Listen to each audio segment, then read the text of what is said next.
Hoy les traigo el caso de Alisa Bustamante. Hola, hola, sean bienvenidos a un nuevo caso.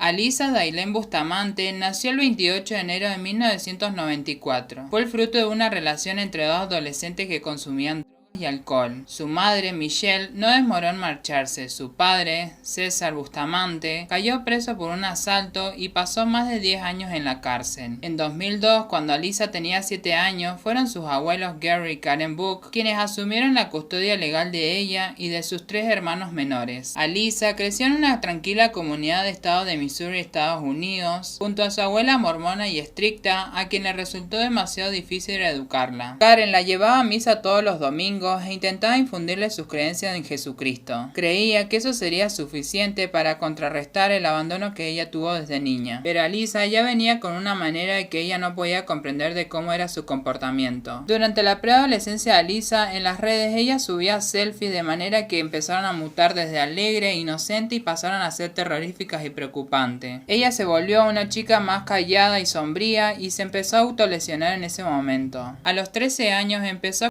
sus antebrazos con una hojita de afeitar. Un fin de semana del 2007, Alisa tuvo que ser trasladada con urgencia al hospital. Se había grabado la palabra odio en su abdomen y había tomado una sobredosis de Tylenol. No era la primera vez que hacía algo así, pero en esta ocasión todos en la familia asumieron que el asunto parecía grave. Terminaron consultando a un psiquiatra quien le recetó un antidepresivo. Sin embargo, nada cambió en ella. Le diagnosticaron depresión y bipolaridad, pasada de la extrema alegría y euforia a la apatía absoluta. Además, estaban sus horribles ataques de violencia. En las redes, algo que sus abuelos no monitoreaban, su psiqui estaba expuesta. Ella usaba Facebook, Twitter y MySpace, y también tenía una cuenta en YouTube que se llamaba Okamikei, que esta palabra en Japón significa sombra de lobo. Ahí en su perfil, ella escribió esto: me gusta cortarme y matar gente. En esos tiempos de que ella subía videos a YouTube, ella tituló un video llamado por una cerca eléctrica. En ese mismo video que ella había grabado, que la había subido a YouTube, ella estaba convenciendo a sus 2 hermanos mellizos de 9 años de que tocaran una cerca eléctrica para ver lo que pasaba. Ella los convenció y ellos tocaron la cerca eléctrica y después de eso cayeron electrocutados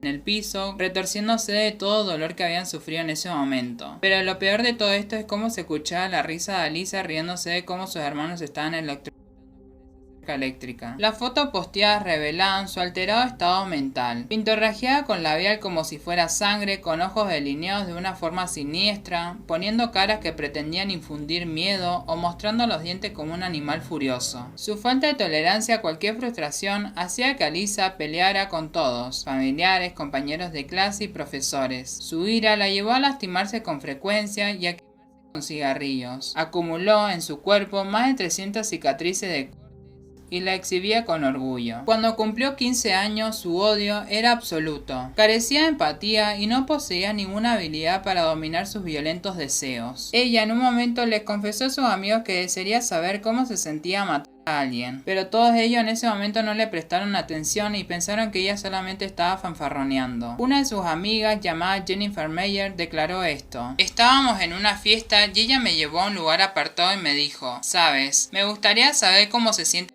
a alguien. En ese momento ella pensó que estaba enojada con alguno de sus amigos y por eso le estaba diciendo esto en broma. Pero en verdad todo esto no era una broma y iba a pasar en verdad. El 21 de octubre del 2009, a las 5 en punto de la tarde, tocaron a la puerta en la casa de los Holten en Street Martins, Missouri. Patricia Paines estaba cocinando mientras sus 3 hijos, Elizabeth de 9 años y los menores Anthony y Stephanie Holten, jugaban y practicaban canciones para un acto del colegio. Patty abrió y vio a la pequeña Emma, de 6 años, que vivía unas pocas cuadras en esa misma zona tranquila de casas y jardines y muchos árboles. Emma le dijo que quería invitar a Elizabeth a jugar. Patty dudó porque ya era tarde y se acercaba la hora de la cena, pero al final ella cedió. Le dio permiso a su hija con la condición de que volviese en una hora, antes de que oscureciera. Le pidió que llevara el celular para que cualquier cosa pudiera llamarla. Las chicas salieron y se fueron felices a jugar por ahí. A eso de las 18:30, al ver que Elizabeth no llegaba a casa, Patty salió a buscarla, la llamaba por el teléfono pero no contestaba. Fue hasta la casa de Emma, la niña que había venido a buscar a su hija para ir a jugar, pero la atendió la abuela de la niña y le dijo que en esa tarde no había visto a Elizabeth por ningún lado. Ella, preocupada, seguía marcando el celular de su hija, pero saltaba el contestador. A eso de las 19 horas, preocupada ella de que no aparecía todavía su hija, llamó a la policía y en solo 15 minutos la policía llegó a su casa y ahí empezaron a buscar en todas las casas vecinas para ver si habían visto a la pequeña Elizabeth, pero nadie la había visto en ese momento. Alarmados, los agentes pidieron ayuda a los bomberos. A las 23 horas el barrio era un loquero de sirena, investigadores y voluntarios. Rápidamente rastrearon el celular. La señal provenía del frondoso bosque que separaban ambas casas, pero no pudieron determinar con exactitud dónde estaba. Al día siguiente se sumaron el FBI, perros adiestrados y buzo para sondear el lecho de los lagos del lugar. Temían que hubiera sido capturada por un...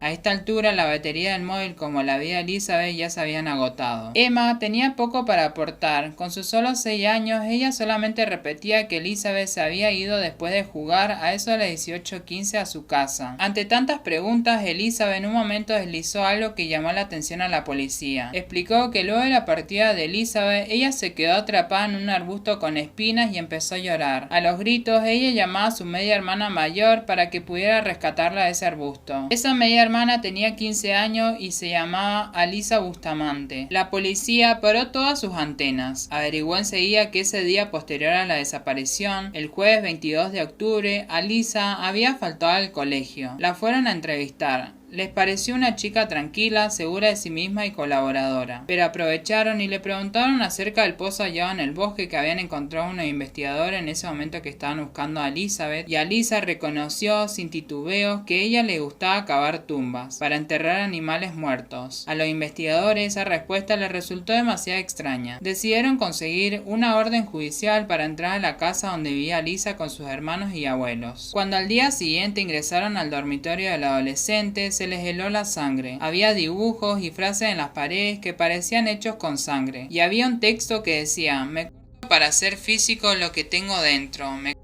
para ver sangre porque me gusta. En ese diario encontraron un texto que había sido escrito el 21 de octubre del 2009, en la cual había un párrafo que había sido enteramente tachado. Pero con esfuerzo los detectives pudieron descifrar 2 palabras que habían sido escritas en ese párrafo: garganta y cortar. Enviaron el diario a los peritos calígrafos para que pudieran descifrar lo que decía ese texto. Mientras tanto, los detectives volvieron a interrogar a Alisa. Esta vez se mostró mucho más nerviosa e insegura. Cuando le contaron las 2 palabras que había leído en su cuaderno, comenzó a hablar. Su primera versión fue que Elizabeth había muerto accidentalmente por una caída. El policía que le indagaba insistió y le preguntó mirándole a los ojos: si hallamos el cuerpo de la pequeña, ¿ella tendría el cuello cortado? Alisa en ese momento respondió con convicción y dijo que sí. Cuando los forenses devolvieron el texto recuperado del diario de Alisa, lo que había escrito resultó escalofriante: acabo de matar a alguien, los he estrangulado y cortado la garganta y ahora están muertos. No sé qué se siente en ese momento. Es increíble. Tan pronto como lo hice, tuve un sentimiento de... no puedo hacer esto, que era bastante agradable. Ahora estoy un poco nerviosa y temblorosa. Me tengo que ir a la iglesia ahora. Apenas terminó de escribir, Alisa partió su clase de danza en la iglesia local de Jesucristo de los Santos de los Últimos Días. Estaba todo dicho. 45 horas después del homicidio, Alisa condujo hacia el bosque con la policía, donde los llevó hacia la tumba de Elizabeth. Un investigador que participó en la búsqueda declaró que el cuerpo estaba muy bien escondido. Con su confesión se pudo completar el rompecabezas de lo que había sucedido. El viernes anterior al crimen, 4 días antes de lo sucedido, en el colegio les habían dado el día libre. Ese día Alisa lo aprovechó para poder ir al bosque y cavar 2 tumbas. Alisa en ese momento ya sabía quién iba a ser su víctima. Esa víctima iba a ser Elizabeth Holten, de 9 años, en la cual era una niña más pequeña que ella y la podía dominar fácilmente. Ese día que pasaron los hechos en la cual desapareció Elizabeth, en esa misma tarde que Elizabeth desapareció, Alisa había convencido a su hermana pequeña, a Emma, que fuera a buscar a Elizabeth a su casa para que pudiera salir a jugar y llevarla al bosque. Y es donde ahí pasaron todos los hechos. Una vez que Emma y Elizabeth estuvieron juntas, Alisa llamó a Elizabeth al celular. Le dijo de encontrarse en el bosque detrás de su casa. Emma y Elizabeth fueron hasta allí, acortando camino entre los árboles. Alisa había convencido a Elizabeth de que le daría ocurría algo. Alisa hizo que su hermana se fuera y se quedó a solas con Elizabeth. Caminaron juntas un trayecto más adelantándose entre la vegetación. Estaban muy cerca de los dos pozos que Alisa había cavado. Mientras su víctima iba desprevenida delante de ella, la golpeó en la cabeza de forma brutal. Elizabeth cayó al suelo aturdida, pero sin perder la conciencia. Alisa se sentó horcajada sobre ella y la inmovilizó. Colocó sus manos alrededor de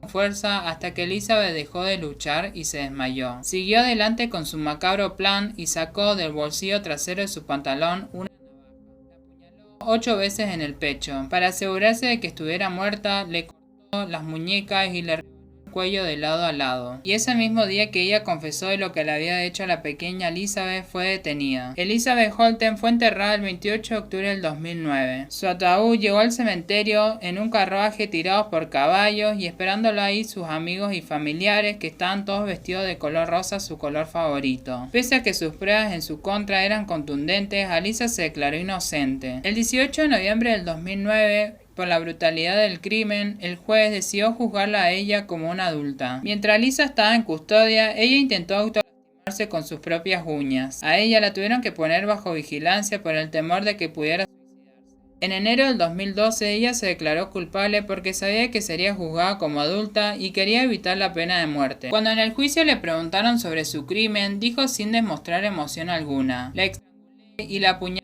pecho". Y cuando le pidieron que se explayara y dijera si también le había cortado el cuello, ella respondió a secas y dijo que sí. Su defensa intentó conseguir una reducción de la pena con los argumentos de su inestabilidad mental y de sus intentos suicidas.